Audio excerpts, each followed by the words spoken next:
थारे सारे डोबरे मैं बाहर फेंकूंगा। मैंने और बबीता ने वो मकान बेच दिया है डीलर को। पूरे कपड़े मेरे गिल्ले हो गए, कुछ तो सूट ही ऐसा है इसमें थोड़ी सा छिट्टा लग जानी पानी है और सारा काम फिर दोबारा करा। मैंने तो कहा बर्तन मांजू का तय करके रख दूं। अब इतना सारा डांस जो हरियाणवी ट्रेडिशनल पहना हुआ है, तो वैसे ही हमारा ये भी पहना हुआ है पहाड़ी हिमाचली। कैसे हैं आप लोग? उम्मीद करती हूँ कि आप लोग बिल्कुल अच्छे होंगे और आप लोगों के परिवार में भी सारे जने बिल्कुल ठीक होंगे। मेरी बहनों ब्लॉग की स्टार्टिंग कर दी है और मैं भी नहा धो के हो गई तैयार। सूट तो वही पहन लिया है। गर्मी हो गया बहुत ज़्यादा हरियाणा में, आप लोगों को पता है गर्मी बहुत ज़्यादा हो गई है। और आप लोग सोचते होंगे कि जो आप मैं पहनती हूँ ना, क्या इसमें गर्मी नहीं लगती है? तो ये हमारा पहाड़ी ट्रेडिशनल पहना हुआ है। जैसे यहाँ पे दामन पहनते हैं और चुंदड़ी वगैरह ओढ़ते हो फूलों वाली सितारों वाली, जो हरियाणवी ट्रेडिशनल पहना हुआ है, तो वैसे ही हमारा ये भी पहना हुआ है पहाड़ी हिमाचली। तो इसको सदरी बोलते हैं। ये यहाँ पे देखो धागे की कढ़ाई, ये बहुत अच्छे होते हैं। हमारे हिमाचल में तो बहुत बिकते हैं और हिमाचल में ही होते हैं। हरियाणा में तो इस तरह का मतलब कहीं मैंने देखे नहीं है। ये तो क्या पता होते में होंगे, पता नहीं। हमारे यहाँ इसको सदरी बोलते हैं और बहुत ही महंगी मिलती है। कोई 1000 की भी मिलती है, 700 की भी। हमारे लिए तो महंगी है भाई, क्योंकि मिडिल क्लास फैमिली के लिए तो महंगी है। पर हमारे यहाँ ना 500 की भी मिलती है, बहुत अच्छी होती है ना। इसमें गर्मी लगती है बिल्कुल भी। ये बहुत ही अच्छी होती है। इसमें हम देखो मेरी मम्मी और डेली यूज करती है इसको ना। आने जाने के लिए दूसरी होती है, डेली यूज के लिए थोड़ी हल्की वाली होती है। अपना फ़ोन वगैरह कुछ भी सामान हो तो इसमें पॉकेट होते हैं। अंदर की साइड भी है एक पॉकेट और 2 ही हम बाहर की साइड है। इसमें हम अपना सामान आराम से रख सकते हैं। जैसे लेडीज़ों के पास फ़ोन वगैरह, तो फ़ोन रखने के लिए ना कहीं जाते हैं तो दिक्कत आ जाती है, तो हमारे बिल्कुल ये। और लड़की भी पहनती है इसको और लेडीज़ भी पहनती है। ये इसको बोलते हैं हमारे यहाँ ढट्टू। ये भी सारी लेडीज़ें पहनते हैं। जैसे हरियाणा में चुन्नी ओढ़ते हैं तो ओला काटते हैं, हमारे यहाँ ओला वगैरह कुछ नहीं करते हैं। हमारे सर पे ये ढट्टू बांधते हैं। ये भी सूती में भी आते हैं, वेलवेट में। ये जो मैं ओढ़ रही हूँ वेलवेट में, कढ़ाई वाला हैंडवर्क वाला। ये मेरे को पड़ा था 350 रुपये का। ये एक ने मतलब दीदी है जहाँ हम मंदिर के पास गए थे उनकी दुकान से लिया था। बहुत ही ज़्यादा अच्छा लगा मेरे को ये ब्लैक कलर का, तो मैंने ये ले लिया था। और 100 रुपये का भी आता है, 150 रुपये का। जो 100 रुपये का आता है वो बिल्कुल थोड़ा छोटी प्रिंट का उतार के लाई थी। ऊपर तो गर्मी इतनी हो गई और बहुत ज़्यादा कपड़े सूख गए थे, जल्दी सूख गए तो कपड़े मका तय करके रख अब इतना सारा डांस। अच्छा हाँ काम तो बेटा करना पड़ेगा फिर। ठीक है, और कौन करेगा काम? काम तो मम्मा को ही करना पड़ेगा। ठीक है। आप ना हाँ, मेरा मैंगो चाटू तो आप मेरा मैंगो खाना है? हाँ। कौन ले आया मैंगो आपके लिए? दादू। दादू। तो मेरे चाचा आया था और चाचा 5 मिनट भी नहीं बैठे, क्योंकि चाचा आए थे, चाची को नहीं आई थी। और बच्चे इतने खुश हो गए नहीं, चाचा ने देख के बहुत ज़्यादा। अरे ना इनके लिए मैंगो कुरकुरे ठंडा होता नहीं केक के कुछ ले आते चाचा। और डुगू तो इतना खुश हुआ था, गए नहीं, इतना रोया बहुत ज़्यादा। और कनिष्क को बोला मम्मा मैंगो काट दे। मका बेटा भी बहुत गर्म है, मैं थोड़ी देर में अपने आप ही दे दूँगी देखो काट कूट के। उनको मम्मा ठीक है आप ना। ठीक है बेटा, मैं थोड़ा सा काम कर लूँ, ठीक है? ये कपड़े कुपड़े रख दो, दीबू के कपड़े हैं थोड़े से, तो ये तो यूँ रखती हूँ। तो बाहर जाने बच्चे के साथ इतने नहीं जाने। करिश खा जा बेटा, मैंगो खाना है ना? हाँ। ये खिलाऊंगी मेरे बेटे को मैं। हाँ? ये रुमाल तो किलो किलो रखना पड़ा, इतनी गर्म नहीं हो रही बहुत ज़्यादा। बहुत पसीने पसीने में बुरा हाल हो जाए सारे दिन भर। जब सर में दर्द हुआ है तो बेटा तुसा बांध लूँ, थोड़ा कम दर्द हुआ है। सर कसा सर हुआ, इतना सर में दर्द हुआ, इतनी हो रहा सारे दिन भर। गुन्नू तो दे दिया अभी मैंगो काट के। गुन्नू इतना खुश हो गया, उन्होंने कहा मैं मैंगो खा रहा हूँ ना बेटा। हे ब्रेड ले आया हूँ। गंदी बात होती है ना, तो यू मैंगो खांदा और फिर ब्रेड ने खिंडान लग गया ना। मैं आपको खिलाऊंगी। दोनों बच्चे इतने खुश हो रहे मैंगो पर। ज़्यादा भी नहीं खाना, कनिष्क गर्म बहुत होते ही हैं, पेट में दर्द हो जाएगा।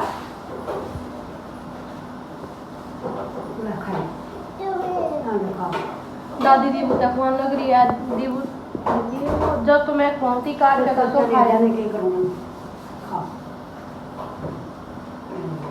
तो तो वही बच्चे खाने लग रहे दोनों जने में वो, और अभी पानी भी चला लूँगी साथ में। आज सुबह से पानी हाँ ही बाया बेटा, पानी पानी भरने लगे, नहाना है ना दोनों बच्चों ने। आप लोगों ने देखे होगा भाई मेरी सासू किस तरह मुँह चढ़ा कर वह सारे दिन भर नहीं इतना उड़ चढ़ा कर रखा है। और मैं तो कुछ बोलती भी नहीं, जब मैं कुछ काम करूँ नहीं तो दोबारा करा हर काम, सारा काम बना पावा है और सारा काम फिर दोबारा करा है। मैंने तो बर्तन मांजू, जब मैं कभी कुकर का यूज करूँ नहीं, नमकीन चावल वगैरह बनाऊँ तो दोबारा मांजेगी। कल ना क्या हुआ, कल मैंने नमकीन चावल बनाए थे तो मेरी ननद ने कुकर मांज दिया था, तो आ क्या नहीं इसने नहीं सोचा वही मैंने मांज रखा, पटक के मारा और फिर दोबारा मांजा। मैं ना टोकी ना छेड़ी। मेरी ननद ने कहा कि मैंने मांज रखा था, इतनी हड़कियाँ क्या तो हो रही है, थोड़ी तो शर्म कर ले। अब मतलब इस तक कहना जितना भी कोई गलत, इसलिए इस तक हम कुछ कंधे को नहीं, चाहे हमारे गिले मेरे गिले लड़ो चाहे कुछ मर्जी करो। मेरी ननद तो बेचारी चली गई है, पर मेरे गिले इतनी लड़ाई करके रखा है, ये भी मैंने ना टोकी भी आई है या हड़कियाँ ऐसी हो रही है, कभी फ्रिज में पटक के मारे, कभी कुछ करे कभी कुछ। मैं तो अभी बच्चे ने आए थे तो बच्चे ने बेडशीट इकट्ठी करती थी, मगर तौलिया वगैरह सुखा दूँ, ये बेडशीट लगानी तरह ये ठीक करनी। और शाम का टाइम हो रहा, मगर रोटी पानी का भी टाइम हो रहा, बनानी है। कनिष्क तो जल्दी कहते मम्मा भूख लग रही है, मेरे पेट में चूहे कूद रहे हैं, तो सुबह स्कूल जाओगा, सुबह नहाने का टाइम में को नहीं मिल रहा, मकई भी नहा दूँ शाम ने, तो अगर टाइम लगे सुबह भी नहा दूँ, क्योंकि दो बच्चे डुगू भी गिल्ली उठ जाए मेरे गिले, नाश्ता पानी भी बनाना पड़े, फिर मेरी टांगे पकड़ ले। नहीं को मम्मा नहीं मैंने ले, और दादी रख को नहीं सकती इसने, दादी तो रहता ही को नहीं, दादी पर कोशिश तो बहुत करे। एक तो सुबह जल्दी उठ जाए नहीं बच्चे, फिर बहुत तंग करे। एक आधा दिन ऐसा हो जो जिस दिन डुगू आराम तक सो जाए, और जब सो भी जाओ तो कनिष्क उठाता है। नहीं मैं तो बाय करके जाऊँगा, बाय को का टाइम हो गया, अभी ऊपर आ गई हूँ, गर्मी से सारे कपड़े गिले हो गए, अभी नहाना है। पर सबसे पहले मैं टंकी को देख लूँ कि कितना पानी चढ़ गया ऊपर। मेरे को तो ऐसा लग रहा है कि अभी टंकी बिल्कुल खाली है, क्योंकि आज ना पानी आया ही नहीं सुबह से,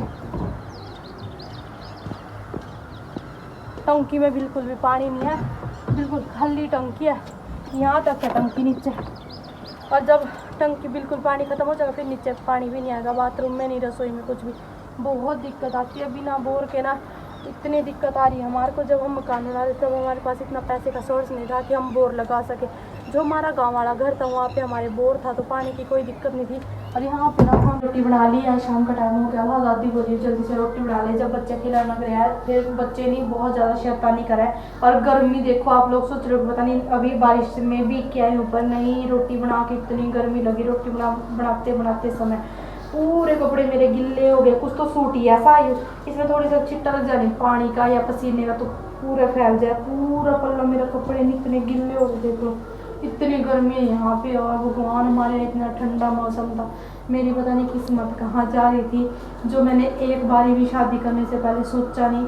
कैसे मैं यहाँ मतलब अब तो 5 साल हो गए एडजस्ट करी हुई हूँ तब से, पर भगवान मेरी किस्मत, अब मैं इतनी पछता रही हूँ। नहीं ये कोई मतलब ये नहीं कोई झूठी बात है, पता नहीं फराड़ मारी हूँ, सच्ची मैं अपने दिल की बात कह रही हूँ। मैं इतनी दुखी हूँ, इतनी दुखी, इतनी शादी करके इतनी पछता रही हूँ। यहाँ पे ऐसा नहीं है कि यहाँ पे सारे बेकार होते, कुछ लोग बहुत अच्छे हैं, कुछ लोग ऐसे हैं जैसे मेरे को आप लोग देख ही रहे हो मेरे हाल। यहाँ पे हरियाणा में भी सब एक जैसे नहीं है, बहुत अच्छे लोग हैं यहाँ पे भी, बहुत अच्छे हैं। कुछ लोग इतने अच्छे हैं और एक आधा इस तरह का भी है जिस तरह का आप देख रहे हो रोज़। और मतलब क्या ही बताऊँ, अगर बंदा अच्छा हो नहीं तब चाहे गर्मी हो चाहे धूप हो पसीना सब एडजस्ट किया जाता है अपने पति के साथ, और जब इस तरह के पल्ले पड़ जाते हैं तब तो ठंड के मौसम में भी ऐसा लगता है कि बस इसकी शक्ल नहीं दिखे कभी। क्या ही कर सकते हैं, मेरी किस्मत फूटने की जो मेरी फूट गई है। और मैं तो भगवान से ये प्रार्थना करती हूँ, मैंने नहीं कोई से भी जन्म में मैंने तो नहीं, अब मैंने नर्क में भेज दी, पर मैंने इस घर में नहीं कभी मेरा ब्याह करा दी इस इंसान के साथ। इनका तो मैंने कहा माँ के पेट से जन्म लो, मैं से कुछ नहीं। ये भगवान, इनके तो कोई दादी के सिवा कोई पल्ले नहीं पड़ना चाहिए। दादी इस घर में सही है, मेरे ससुर जी थे सबसे बेस्ट है, बहुत अच्छे थे, और मेरी दादी, और इस घर में कोई अच्छा नहीं हो, कोई भी मतलब सब ऐसे हैं, बस खुआ दो फिर अपने जे थोड़ा सा हो जाए फिर खाने हो जाए। मेरे पति की बात देख लो, कितना खुश थे हम, सब कुछ सही था, और एक दूसरी पत्नी औरत ने लेकर बाज रहे आओ। शर्म की कितनी बात, मतलब कितनी बेशर्म, कितनी बेइज्जती, कितना कोई डर शर्म नहीं है उनको। शर्म किसको होती है, जिनकी थोड़ी इज्जत होती है। बेशर्म को क्या कह सकती है, उसने तो थोड़ी अपने बच्चों की नहीं आई, मैं तो चलो दूसरों की बेटी हूँ, मेरा तो क्यों मेरी ममता होगी, मेरी नहीं आई, अपने बच्चों की तो उसका खून है। उनके ये बच्चे भी मैं उठा के नहीं ला रही हूँ कड़ी से, उन बच्चों के बारे में भी नहीं सोचा। तो मैं तो ये कहूँ बार बार मेरी बहन हाथ जोड़ के, मेरी ज़िंदगी जिस तरह बर्बाद हो रही है, आप लोग लव मैरिज कभी नहीं करना प्लीज़। करो तो सोच समझ के करो, मेरी तरह उतावला नहीं होना किसी ने भी। हर एक चीज़ मतलब शादी का बात नहीं है, शादी की बात नहीं, हर एक चीज़ ना इंसान को सोच समझ के लेनी चाहिए। जल्दबाजी में लिया हुआ फैसला नहीं बहुत तंग करता है, बहुत दूर तक सोचना पड़ता है इंसान को। और मुझको भाई पता ही, आज मेरे पति का फोन आया था और उसने मरते इतनी धमकी दे रखी है कि थारे सारे डोबरे मैं बाहर फेंकूंगा, मैंने और बबीता ने वो मकान बेच दिया है डीलर को, ये लगेगा था ने असली पता तो असली मजा मैं चखाऊंगा था ने इवाऊंगा मैं, कि थम ने मैं कटाऊंगा इस करके, या तो उनका प्यार से निकल लो या फिर थम आपको लिकड़ोगे जब थारे बसन फेंकेंगे। हाँ तो दे फिर उसी हाँ डोबरे फांका का करा के करागा होती ये दिन आएगी कम दिन डोबरे फांकूंगा देखांगा जहाँ डोबरे फांका हाँ तो दे जो कुछ करने दे उसे देख जाएंगे उसके भी दाने। पता नहीं किस तरह का इंसान है। अपने बच्चे तो इतने बेकार लगे, उसने वो इतनी प्यारी लग रही, उसके कहने पे उसने गाड़ी बेची, घर के बाद फिर करे जाओगे हम, फिर तुम्हारे पे कुछ भी को नहीं, जिसको बेचेगा नहीं वो तो जमा के कराएगा, बेचेगा वो तो फिर तो उसकी चलेगी क्या ही जोगे भी कौन दादी, फिर तो चाहे मारा जमा कोई नहीं वाली बार बस वो होगा जो कुछ है, बेचेगा नहीं वो तो के जंगल टंगड़ियां ने चढ़ का उसकी आने बेचने बोल रही है। इतना बिगड़ गया, इतना शर्म दादी। एक इंसान ने ये बात भी हो, थोड़ा डर भी हो किसी का, ये डर तो है नहीं किसी का, जो उसके मन में आवे वही करे, वो ना किसी से वो डरता ना कोई उसने कहता। कौन होगा करने वाला, मैंने सारी उम्र ना हुए कोई नहीं हुए आड़ पेड़ कहीं काले आड़ कर दिए कमा कर मारी कमाई की है सारी चीजें करते करे होती घर नहीं हो तो कर बेच जान तो देती है फिर जाऊंगा बड़ी जाएगा वो हमारा पत्ता ना हो घर बेच के अपनानी बेच के दिखड़ी बेच के कड़ी गुड़ की डली है उठा कर मंगा देंगे ले जाएंगे उठा कर मुट्ठी में बेच कर बहुत कलोलो है इसी चीज़ों का तो बेचेंगे नहीं में तो वहाँ तो देख फिर रहा है बेचेगा नहीं करूँगा धमकी दे धमकी करके उस पर नहीं देखे कोई धमकी आए धमकी देगा वो तो मैं तो कुछ को सारी उम्र समझदार में तो कुछ नहीं ना, मेरा कुछ करना जी करता ना कुछ, और मैं तो बस पागल करना क्या करना, हमने पेट में टिकड़ा तो कह रहेंगे तो कई बूढ़े अच्छे मारे किसे भी हो भोंकड़ दे रोन दे बेचेगा नहीं तो बेचेगा के कराएगा। हाँ एक नई टेंशन, पता नहीं किस तरह के इंसान है। मैं तो पागल हो गई सच्ची, मेरा ना किसी के साथ बात करने का मन करता ना मेरा कुछ और, इसी धमकी। पहले तो मैं फोन ही नहीं उठाती, मगर आने दे इतने फोन करे वो सुन ले पता नहीं के को है बेशरम औरत का बिगड़ेगी, फिर इस करते तेरे को इतना बता दिया तो फिर भी तू कौन कुत्ते किसी ने बिल्ली कुत्ते बनाया कौन बना है बिल्ली कुत्ते जब है फिर धक्के खाते तो से हम तो अपना घर हाथ लगा काट के बेच के दिखा दियो उनकी भी दिखा दियो दाने के उसे उसकी चल रही मारा गला जमा नहीं कोई भी कुछ भी हम नहीं हुए फिर हम धक्के खाते हुए बेचेगा तो फलानी करेगा अच्छा है